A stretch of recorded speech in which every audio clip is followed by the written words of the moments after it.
شاہی قلعہ ملتان کی تاریخ اردو میں شاہی قلعہ ملتان، جسے قلعہ کوہنا قاسم باغ بھی کہا جاتا ہے، پاکستان کے قدیم ترین اور تاریخی قلعوں میں شمار ہوتا ہے۔ یہ قلعہ ملتان شہر کے وسط میں ایک بلند ٹیلے پر واقع ہے، جہاں سے پورے شہر کا نظارہ کیا جا سکتا ہے۔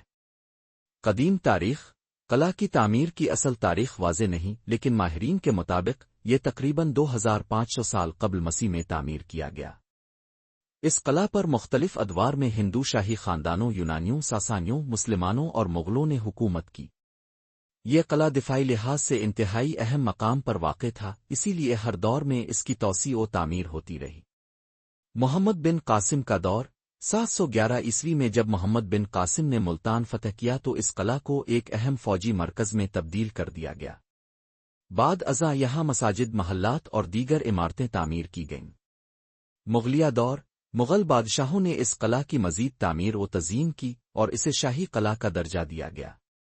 یہاں مختلف محلات، دروازے اور گنبد تعمیر کیے گئے، جن میں سے بعض آج بھی موجود ہیں۔